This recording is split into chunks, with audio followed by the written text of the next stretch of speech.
माननीय राष्ट्रपति जी के अभिभाषण पर धन्यवाद प्रस्ताव पे बोलने के लिए आपने मुझे समय दिया, मुझे बुलाया, उसके लिए मैं आपका बहुत आभारी हूँ। मेरी पार्टी बीजू जनता दल की तरफ से, मेरे पार्टी के लीडर श्री नवीन पटनायक जी, मुख्यमंत्री जी की तरफ से मैं आज कुछ शब्द यहाँ बोलने के लिए खड़ा हुआ हूँ। अध्यक्ष जी, ये तो हम सबको मालूम है कि राष्ट्रपति जी का जो अभिभाषण होता है, हमारी जो संवैधानिक प्रक्रिया है, उस प्रक्रिया में वो राष्ट्रपति जी के शब्द नहीं होते हैं।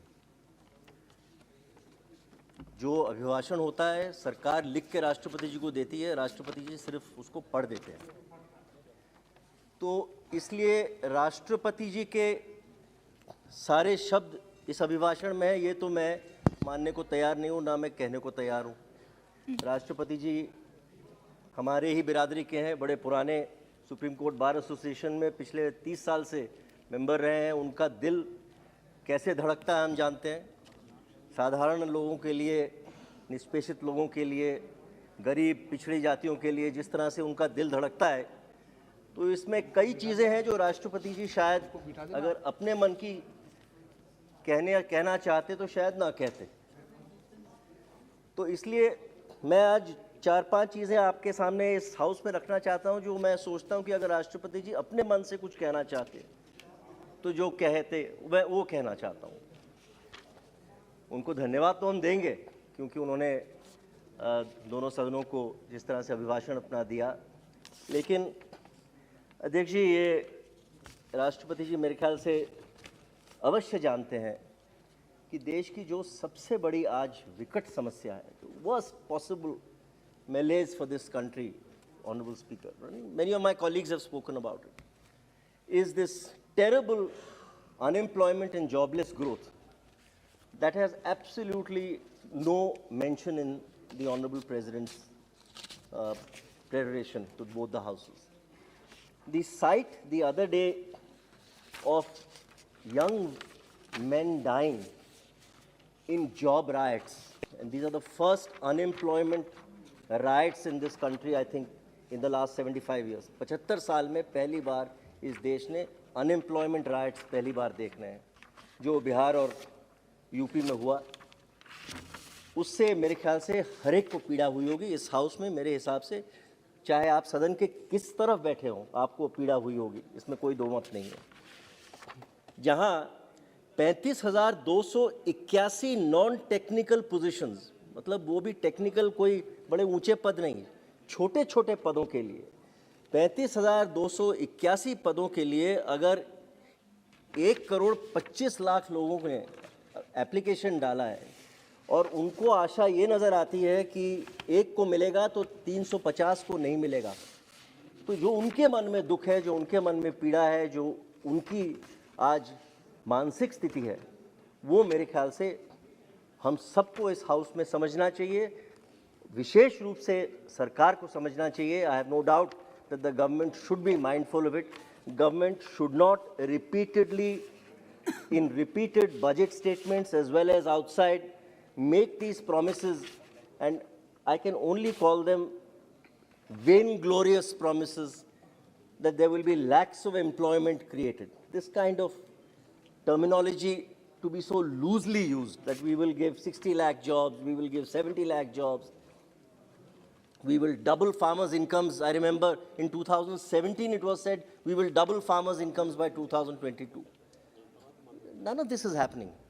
Let us wake up and smell the coffee, जो कहते हैं अमेरिका में कि let us wake up and smell the coffee. वास्तविक स्थिति क्या है, हमें ये समझना चाहिए। तो इसलिए मेरे ख्याल से राष्ट्रपति जी निश्चित इस बारे में खुद चिंतित होते और निश्चित इस बारे में इस देश को बोलते। दूसरी बात जो उनको ज़रूर चुभ रही होगी, वो है इस देश में आज जो इन्फ्लेशन की स्थिति है, बहुत ही विकट स्थिति है। ऑयल प्राइसेस की वजह से कैस्केडिंग इफेक्ट हो रहा है हर चीज़ पे, और मेरे ख्याल से जो महिलाओं की स्थिति विशेष रूप से है, जो अपना किचन संभालती हैं, तो उनके किचन तो मेरे ख्याल से आंसुओं के अलावा और किसी से संभल नहीं रहे हैं आज की तारीख में।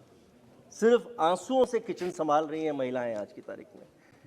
और युवक जो एक एक मोटरसाइकिल अध्यक्ष जी लेके सुबह निकलता है अपने काम से और जिसका कोई चारा नहीं है, उसको वो मोटरसाइकिल स्कूटर के अलावा वो एक ही चीज़ है जो उसको दिन भर की रोटी लेके शाम को रोटी घर वापस लेके आता है। वो जब सुबह अपना पेट्रोल डीजल भरवाने पंप पे पहुंचता है, जो उसकी हालत होती है, जो उसके चेहरे पे मायूसी होती है, वो मैंने खुद देखा है। जो उसके चेहरे पे मायूसी होती है जब वो देखता है कि आज फिर रिवीजन हो गया है, आज फिर 1 रुपये, आज फिर 1.5 रुपये, आज फिर 2 रुपये बढ़ गया। एक ज़माना था अध्यक्ष जी, आपको याद होगा, आप तो ज़मीन के जुड़े हुए आदमी हैं, व्यक्ति हैं, आपको याद होगा जब सरकार 50 पैसे पेट्रोल पे बढ़ाने के लिए कैबिनेट 5 बार सोचती थी, 5 बार बार मीटिंग की जाती थी कि 50 पैसे बढ़ाए कि ना बढ़ाए। और आज की तारीख में 30 रुपये, 40 रुपये, 50 रुपये बढ़ चुका है पिछले 7-8 साल में। तो इसका जो कैस्केडिंग इफेक्ट हर वर्ग को, हर चीज़ में एक तरह से अफेक्ट कर रहा है, उसको मेरे ख्याल से निश्चित सरकार को सोचना चाहिए कि इस तरह का इन्फ्लेशन मार्क जो आज की तारीख में 6% के आसपास है, उसको किस तरह से कंट्रोल करे। Without this control, this runaway inflation is going to cause tremendous problems to the people of this country. Apart from this, Rajiv Lalan Singh ji ने बहुत बड़ी बात कही कि जो पिछड़े इलाके हैं इस देश के, उसके लिए राष्ट्रपति जी के मन में एक विशेष रूप से मेरे हिसाब से हमेशा भावना रही है। बिहार है, उड़ीसा है। टेलीडेंसिटी की राष्ट्रपति जी ने बात कही that cost of internet connectivity and price of smartphones today are among the cheapest in the world. मानना तो ये पड़ेगा, देखिए यूपीए ने बहुत हैवी प्राइस पे किया उसके लिए, लेकिन राजा जी आज यहाँ है नहीं। ये जो टेलीकॉम रेवोल्यूशन आया था, ये आया तो उनके ज़माने में था। तो इसलिए ये जो टेलीडेंसिटी और ये जो चीपेस्ट प्राइसेस हैं, इसके लिए कोई आज की वाहवाही लूटने की बात नहीं है। वाहवाही बहुत पहले लूटी जा चुकी है इसके लिए, और इसके लिए उन्होंने बहुत हैवी पॉलिटिकल प्राइस भी पे किया है। लेकिन ये टेलीडेंसिटी को मेरे हिसाब से यूनिफॉर्मली गवर्नमेंट को सोचना चाहिए किस तरह से इस टेलीडेंसिटी को बढ़ाया जाए, क्योंकि जैसे उड़ीसा राज्य है, वहाँ पर अध्यक्ष जी 6278 गाँव में आज भी कोई मोबाइल कनेक्टिविटी नहीं है उड़ीसा में। और बार बार मुख्यमंत्री प्रधानमंत्री को लिख रहे हैं चिट्ठी इस बारे में, लेकिन प्रधानमंत्री जी की मुझे मालूम है मंशा है कि जो गरीब राज्य हैं वो राज्य किसी तरह से विकसित हो, लेकिन उनकी मंशा मेरे हिसाब से उनके मंत्रियों के पास शायद उनकी मंशा ठीक तरह से पहुंच नहीं पा रही है, जो मेरा ख्याल है। मंत्री जी यहाँ बैठे हैं, मंत्री जी हंस रहे हैं। ये मंत्री जी तो मेरे ख्याल से जो प्रधानमंत्री जी चाहते हैं हमेशा करते हैं। हमारी उड़ीसा को हमने ये देखा है। एक और बहुत विशेष बात है, very important issue which concerns all the states here. After all, as yesterday one of the honorable members rightly said, India is a union of states. So the entire issue of the IAS cadre rules, which this government now wants to revamp and bring about in such a way that the central government can pull out any IAS, IPS central government officer from the states and decide as and when they want that these officers must serve the central government. This is a very dangerous situation as far as the Indian federal polity is concerned. I believe all the states have together written about this, and I think the Honorable Prime Minister again must be mindful of this, that the states have uniformly, no matter which, I'm sure his own party chief ministers, his own state governments also cannot be party to this, because this is a very, very damaging issue. This goes to the root of the federal structure of India and ought not to be seen through. The government must revisit this immediately and heed the chief ministers who protested on this. Pradhan Mantri Awas Yojana has been praised by the Honorable President, rightly so. बहुत बड़ी, बहुत अच्छी योजना है, लेकिन again इसमें step mother treatment कुछ states को मिल रहा है, जो कि ठीक बात नहीं है।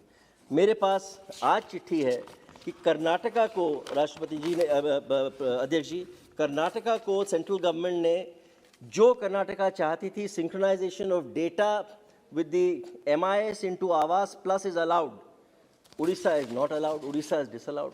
ये तो सही बात नहीं है। गिरिराज सिंह जी के पास हम लोग गए थे, वो भी बहुत इफेक्टिव मंत्री हैं, लेकिन ब्यूरोक्रेट्स को इस देश में संभालना, अध्यक्ष जी, ये तो भगवान के हाथ में, या हमारे जहाँ तक हम सोचते हैं ये प्रधानमंत्री जी खुद अगर अपने हाथ पे थोड़ा ले तो ये ब्यूरोक्रेसी को संभालना पड़ेगा, क्योंकि वो नहीं तो जहां मंत्री जी जो बोलते हैं सुनने को तैयार नहीं है, कोई ना कोई गुट्टी पिला के इस तरह से करते हैं कि, और आप भी अच्छी तरह से इस बारे में जानते हैं क्योंकि आप सांसद रहे हैं, तो आपको अच्छी इसकी अभिज्ञता है। The president has mentioned about farmers in several paragraphs of his address. The government must take note of a very disquieting feature again, Honorable Speaker, sir. Last year, by this time, the FCI had lifted 4 lakh metric tons of rice from Odisha. This year, only 12,000 metric tons has been lifted. कहाँ 4 लाख, कहाँ 12,000। और मुझे मालूम है कि तेलंगाना के मेरे मित्र आज मेरे इस हाउस में बैठे हैं, उनकी भी यही पीड़ा है। So this has to be totally looked at again by the Honorable Prime Minister. Otherwise, there is going to be a very serious problem, because how are you going to look at the farmers of this country to prosper if the government, if the FCI refuses to do what is mandated by law? It is mandated by agreement. So therefore, I believe that the Honorable Prime Minister personally must look into this, that even the target of lifting of 5 lakh metric tons, which has been agreed to, is not being done by the FCI on one pretext or the other. So therefore, this again is something I believe that the Honorable Prime Minister must look at immediately. Now, the other issue, of course, release of subsidy, etc. I am not going to trouble you or this thing. मैं एक राष्ट्रपति जी ने दिव्यांग लोगों की बात कही है, मैं थोड़ा आपको इस हाउस को बताना चाहता हूँ। There is some note of cheer, एक खुशी की बात है। एक हमारे पुरी से, उड़ीसा का एक लड़का, पुरी का लड़का, उसने Guinness book of world records he has entered the Guinness book of world records for the greatest distance covered in a manual wheel chair in 24 hours. अध्यक्ष जी, ही इज गोइंग टू, उसका नाम है कमलाकांत नायक, और वो मेरे हिसाब से अगले पेरिस ओलंपिक्स में जो पैराप्लेजिक मैराथन होता है उसके लिए एक मेडल दावेदार होगा। तो इसलिए जो दिव्यांग की जो जनों की बात कही राष्ट्रपति जी ने, उसके लिए उड़ीसा सरकार विशेष रूप से, नवीन पटनायक जी उसके लिए काम कर रहे हैं। राष्ट्रपति जी ने कहा कि ओलंपिक्स में पैरा 38 में कह रहे हैं कि ओलंपिक्स में बहुत अच्छा इस देश ने किया, 19 मेडल लिए। आपको मालूम है कि उड़ीसा पहला राज्य है जिसने इंडियन हॉकी टीम को आज स्पॉन्सरशिप दिया है। First state in the country to sponsor a national team, and that team today has gone and got a bronze medal, and we are now genuine world class medal prospects. तो ये सब के बावजूद एक मैं आखिर में बोलना चाहूँगा, प्रधानमंत्री जी विशेष रूप से अगर कहीं सुन रहे हो, राष्ट्रपति जी ने कहा इन दीज ईयर्स, पहले पैराग्राफ में दूसरा line, in these years people of India have displayed profound faith in the democratic values, discipline and sense of responsibility. These are very strong words.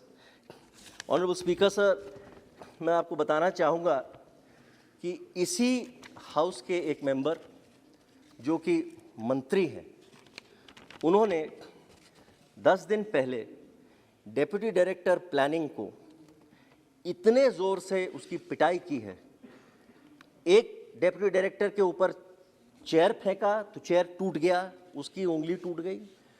Chair का उसके बाद जो टूटे चेयर का उन्होंने लकड़ी पकड़ के दूसरे को इतनी बुरी तरह से पीटा है कि आज उसका ऑपरेशन होके उसके हाथ में, फोरआर्म में प्लेट लगा हुआ है। इसी हाउस के एक सांसद और जो मंत्री हैं, जो मंत्री इस तरह से काम करते हैं, इस तरह के काम करते हैं, मैं नाम नहीं लेना चाहता हूँ, सब जानते हैं, ये मयूरभंज में हमारे डिप्टी डायरेक्टर प्लानिंग के ऑफिस में हुआ है। तो लेकिन इस तरह की बात राष्ट्रपति जी जब कहें कि एक सेंस ऑफ डिसिप्लिन है, और देखिए प्रधानमंत्री जी के वर्स्ट क्रिटिक जी, बोलिए जरूर।